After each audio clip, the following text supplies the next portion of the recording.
Our previous challenges involved changing the style of a song, creating music using objects from around the house, and saying thank you to a frontline worker using the arts. Let's see some creations that have been submitted. Patrick from Oakdale Middle sent us this piece.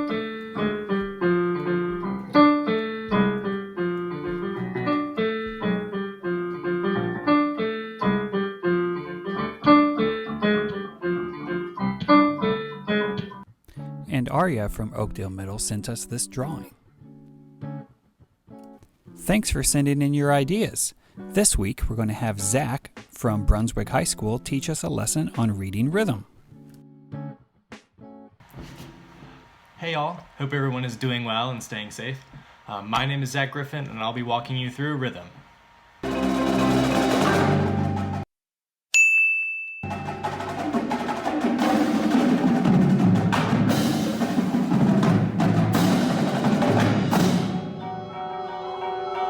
That was music.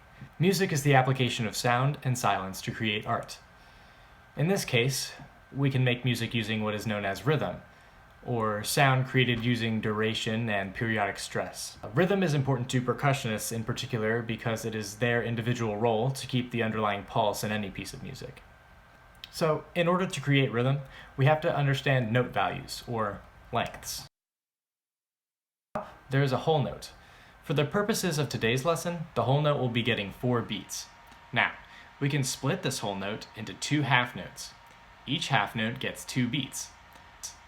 Going even further, we can break each half note into quarter notes that each get 1 beat. Now, we're stopping there for today, but you can keep going on and on all the way to 64th notes and even further. But back to our whole note. If this is the beat, then my whole note sounds like this. 2, 3, 4, 1, 2, 3, 4. Whole note gets 4 to help you remember. Then, half notes. Half note, half note, half note, half note. Great. And quarter notes. Quarter, quarter, quarter, quarter. See? Easy. Now, let's take a look at how we can dictate rhythm, or in other words, write it down. So first, we need a meter. A meter tells us what notes get the beat and how many beats are in the measure. For this example, we'll be using common time. This means that there are 4 notes in each measure, so that the quarter note gets the beat. In other words, our whole note will equal 1 measure of 4 beats. But that's boring, so let's make something a little more interesting. We can break this down using what we learned about whole notes, half notes, and quarter notes. Go ahead and try this one.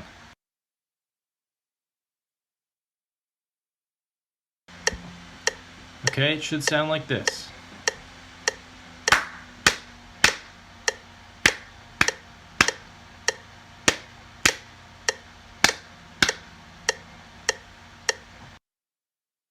Alright, something a little different.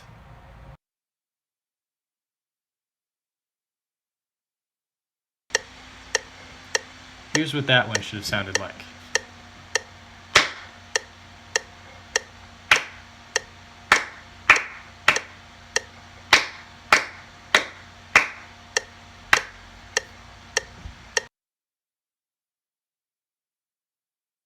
This has been Rhythm Reading, so thank you for tuning in and stay safe.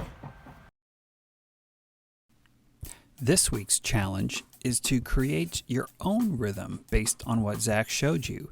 Then perform your rhythm any way you choose. Maybe you want to play it on your instrument. Maybe you want to dance that rhythm through choreography, or maybe you want to create a piece of art that represents that rhythm, but make sure you explain it to us in your video.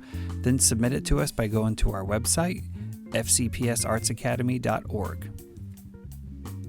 Also, don't forget to hit like and subscribe at the bottom of this video, and follow us on Twitter at Arts Academy FCPS. That concludes today's episode, and we want to see what you've done. So send us your work by visiting our website and filling out the form and attaching your photo or video. Everybody who submits something to our form will be entered into a drawing to win $250 towards the arts-based lesson or workshop of your choice. We'd like to remind you to help our local artists in Frederick by going to the Frederick Arts Council's website, where they've set up a fund where you can donate directly to them to help them get through this crisis. Also, help out your fellow Marylanders by going to the website Governor Hogan has created, where there are many opportunities for you to assist those around you. Support our local businesses that are still open during this time by ordering takeout or gift cards to use at a later date. This has been brought to you by the Academy for the Fine Arts.